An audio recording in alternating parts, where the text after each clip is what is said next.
দেখছেন কলকাতা টিভি, ভাস্বতী রয়েছে আপনাদের সঙ্গে। শুরু করছি চারটে চারদিক। আর শুরুতে অবশ্যই বাংলাদেশের দিকে নজর রাখবো, কারণ অশান্ত পরিস্থিতি বাংলাদেশে। কোথাও গিয়ে বাংলাদেশ শান্ত হওয়ার লক্ষণ নেই, রক্তক্ষয়ী সংঘর্ষ বাড়ছে এবং এখনো পর্যন্ত যে মৃতের সংখ্যা তা কিন্তু স্পষ্ট করে বলা যাচ্ছে না। যদিও এখনো পর্যন্ত একটি সূত্র মারফত জানা যাচ্ছে যে মৃতের সংখ্যা 32-এরও বেশি, তবে মৃতের সংখ্যা বাড়তে পারে।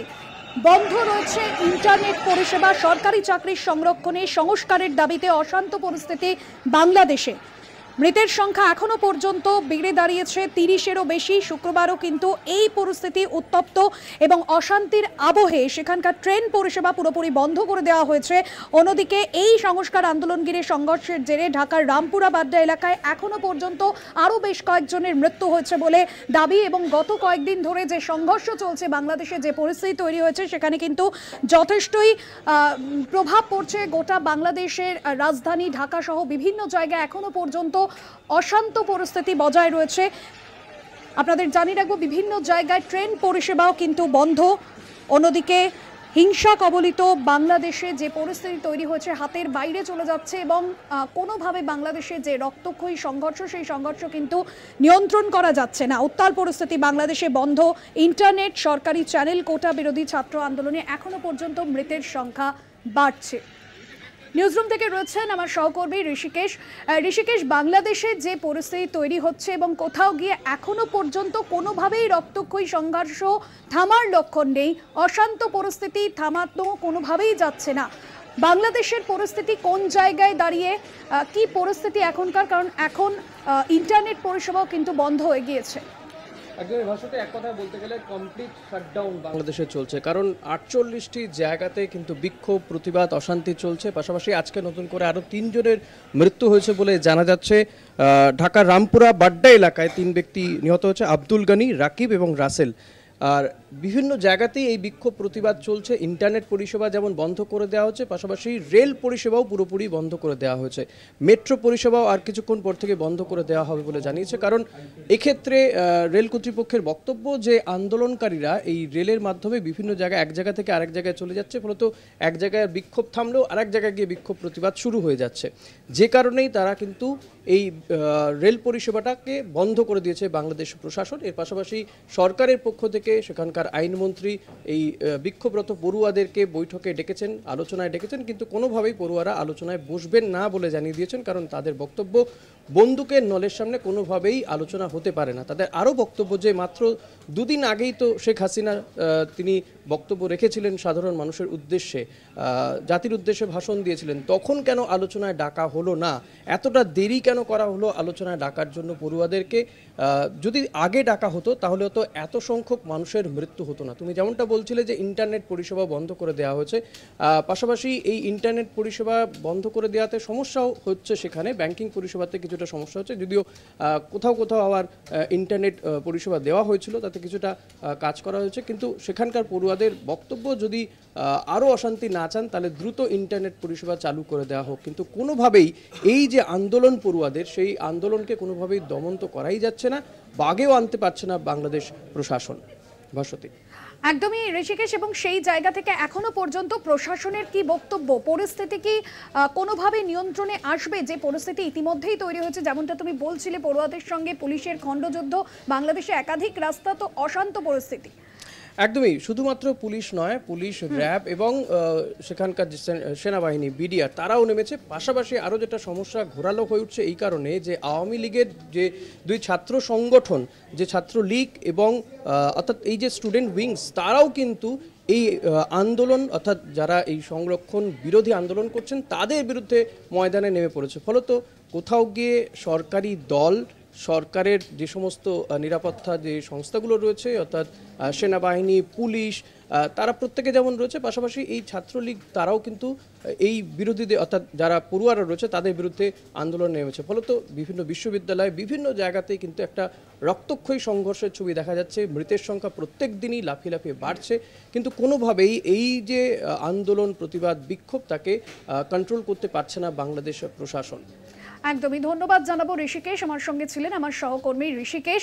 এবং যেমনটা ঋষিকেশ বলছিল যে যেভাবে পরিস্থিতি হাতের বাইরে চলে যাচ্ছে এবং কোথাও গিয়ে এই অগ্নিগর্ভ বাংলাদেশের যে পরিস্থিতি, কারণ দিনের পর দিন যে অশান্ত ছবি আমরা দেখতে পাচ্ছি, বাংলাদেশের একাধিক যে সরকারি চ্যানেল রয়েছে সেগুলিও সম্প্রচার বন্ধ করে দেওয়া হয়েছে, ইন্টারনেট পরিষেবা বন্ধ করে দেওয়া হয়েছে, সংরক্ষণ বিরোধী যে আন্দোলন সেই আন্দোলনকে কেন্দ্র করে ঢাকা সহ বাংলাদেশের একাধিক জায়গায় অগ্নিগর্ভ পরিস্থিতি। এবং সোমবার থেকেই কিন্তু এই অশান্ত পরিস্থিতি তৈরি হয়েছে বাংলাদেশের কোটা বিরোধী ছাত্র আন্দোলনকে কেন্দ্র করে, এবং দিনভর একাধিক জায়গা থেকে অশান্তির খবর মিলছে।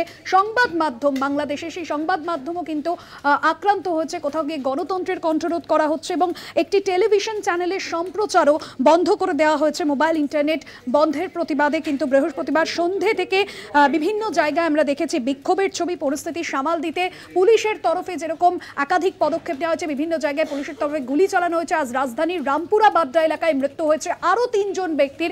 47টি জেলায় দিনভর এই অবরোধ বিক্ষোভের ছবি সামনে এসেছে এবং শুধুমাত্র ঢাকাতেই যে মৃত্যুর সংখ্যাটা এখনো পর্যন্ত আপনাদের জানাবো, 19 জনের মৃত্যু হয়েছে। যদিও এই মৃত্যুর সংখ্যা যে সঠিক তা বলা যায় না, কারণ যে ছবি বাংলাদেশের বিভিন্ন জায়গায় তৈরি হয়েছে, যে অশান্ত পরিস্থিতি তৈরি হয়েছে, বিভিন্ন জায়গায় ইন্টারনেট বন্ধ হয়ে গিয়েছে, সেক্ষেত্রে সঠিক খবর এখনো পর্যন্ত কিন্তু এসে পৌঁছচ্ছে না। মৃতের সংখ্যা যদিও অসমর্থিত সূত্র অনুযায়ী জানা যাচ্ছে যে 30-এরও বেশি জনের মৃত্যু হয়েছে বাংলাদেশে এই অশান্ত পরিস্থিতি, এই কোটা বিরোধী আন্দোলনকে কেন্দ্র করে অগ্নিগর্ভ পরিস্থিতি তৈরি হয়েছে। বাংলাদেশ প্রশাসন এখনো পর্যন্ত বলছে যে বৃহস্পতিবার কিন্তু 19 জনের মৃত্যু হয়েছে গোটা দেশে, এবং যার মধ্যে 13 জনই ঢাকার বাসিন্দা। মৃতদের মধ্যে কিন্তু একজন সংবাদ মাধ্যমের কর্মী, তিনিও রয়েছেন। অর্থাৎ সংবাদ মাধ্যম, গণতন্ত্রের যে মাধ্যম, গণতন্ত্রেরও কণ্ঠরোধ করা হচ্ছে বাংলাদেশে।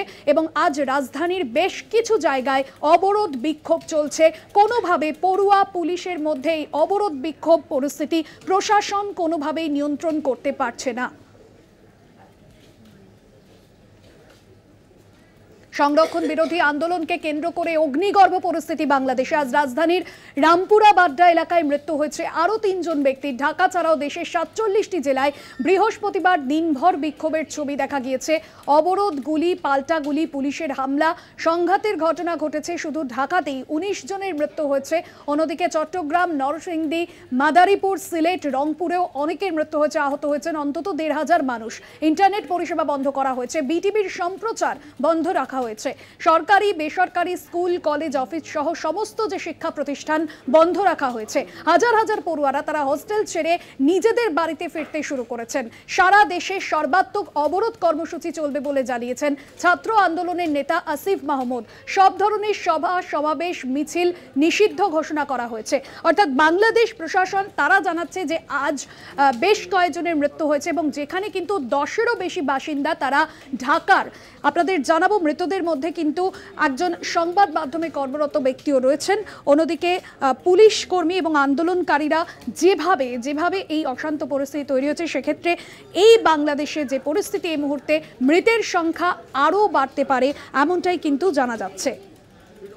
সরকারি চাকরিতে মুক্তিযোদ্ধা কোঠায় সংরক্ষণ বাতিলের দাবিতে উত্তাল পরিস্থিতি বাংলাদেশে। বন্ধ ইন্টারনেট পরিষেবা, অনির্দিষ্টকালের জন্য বন্ধ করে দেওয়া হয়েছে দেশের সমস্ত শিক্ষা প্রতিষ্ঠান। সংঘর্ষে এখনো পর্যন্ত যে মৃতের সংখ্যা সামনে আসছে, সেই মৃতের সংখ্যা বাড়তে পারে এমনটাই কিন্তু জানানো হচ্ছে।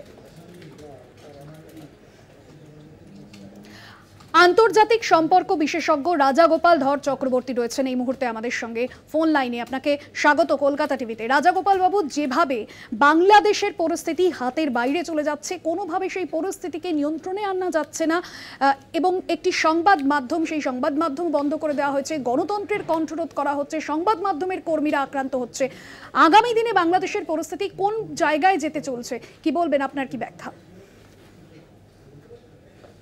নিয়ে গন্ডগোলটা ঘটছে সেটা খুব একটা সিরিয়াস ব্যাপার।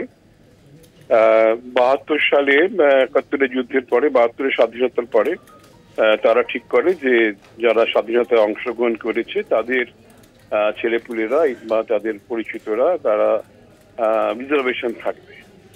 সেটা এখনো পর্যন্ত ওরা বজায় রেখেছে প্রায় 30% চাকরি, সরকারি চাকরির, এবং সেই সঙ্গে 10% মহিলাদের জন্য, 10% অনুন্নত এলাকা, সেটাও সঠিকভাবে চিহ্নিত নয়। আবার 5% জনজাতির জন্য, 1% ফিজিক্যাল ডিসেবিলিটির জন্য। তারপরে দেখা যাচ্ছে প্রায় 56% মানে সরকারি চাকরি সেটা মেধার বাইরে চলে যাচ্ছে, মেরিট লিস্টের বাইরে। আচ্ছা, সাধারণ বাংলাদেশের প্রায় 18 কোটি মানুষের 25% মানুষ হচ্ছে তারা এই 22 থেকে 30-এর মধ্যে তাদের বয়স, চাকরি করার বয়স, সংসার করার বয়স, স্বপ্ন দেখা, স্বপ্ন পূরণ করার বয়স, অথচ কিন্তু সেটা তাদের হচ্ছে না। একটা ডিসেন্ট চাকরি যেটাকে বলতে বোঝায় সেটা সরকারি চাকরি বোঝায় এখনো বাংলাদেশে, কেননা সেখানে শিল্প ব্যবস্থা এখন উন্নত নয়। রেডিমেড গার্মেন্ট ছাড়া এমন আর কোনো তেমন শিল্প সেভাবে সেখানে তৈরি হয়নি। এই জায়গায় দাঁড়িয়ে সাধারণ মানুষের স্বপ্ন সরকারি চাকরিকে ঘিরেই থাকে, অথচ দেখা যাচ্ছে সেটা পাওয়া এটা এমনকি রিজার্ভেশনের ঘেরাটোপে এমনই অবস্থা সাধারণ মানুষের নাগালের আয়ত্তের বাইরে। এতদিন কেউই করেনি। 18 সালে 72 সাল থেকে শুরু করে 18 সালে বাংলাদেশ সরকার বুঝতে পেরে সেটাকে খারিজ করেছিল। আবার কেউ কোর্টে গেছে, কোর্ট থেকে বলছে না এটা আবার ফিরিয়ে আনতে হবে। এই প্রক্রিয়ার মধ্যেই নানানভাবে চলছে এবং কোর্টে যে প্রক্রিয়া এগুলো ওঠানামা করছে, সাধারণ মানুষের সন্দেহ যে সরকার বোধহয় পুরনো ব্যবস্থাকেই বহাল রাখতে চাইছে। তো যাই হোক, সুপ্রিম কোর্টে এই মুহূর্তে ব্যাপারটা আছে। আমি জানি না কোর্ট কি করতে পারবে। কোর্ট তো আইন মেনেই চলতে হয়। যাই ঘটুক না কেন, সাধারণ শিক্ষিত মানুষের, অল্প বয়সী মানুষের যে দুর্দশা, সে স্বপ্নভঙ্গ, সেটা তো যেভাবে রাস্তায় নাম দেখা গেছে, সরকার এটাকে অনেক সেন্সিটিভ ব্যাপার, এটাকে খুব কেয়ারফুলি হ্যান্ডেল করা উচিত ছিল। না করে তারা গুলি চালিয়েছে, অনেকজন মারা গেছে, 32-35 জন মারা গেছে। এটা সহজে মেটার ব্যাপার নয় এবং চাকরিও দেওয়া অত সহজ নয়। এখন সুপ্রিম কোর্ট দেখা যাক কিভাবে, যদি মানবিক ভাবে চিন্তা ভাবনা করে তারা যদি মেটানোর কথা ভাবে, এমন একটা জাজমেন্ট দেয়, তাহলে হয়তো কিছুটা এই কাটাঘায়ে হয়তো কিছুটা হতে পারে, মলম করতে পারে, না হলে হয়তো বিপদ বাড়তেও পারে। হ্যাঁ, অনেক ধন্যবাদ রাজাগোপাল বাবু আপনাকে। রাজাগোপাল ধর চক্রবর্তী আন্তর্জাতিক সম্পর্ক বিশেষজ্ঞ ছিলেন আমাদের সঙ্গে ফোন লাইনে।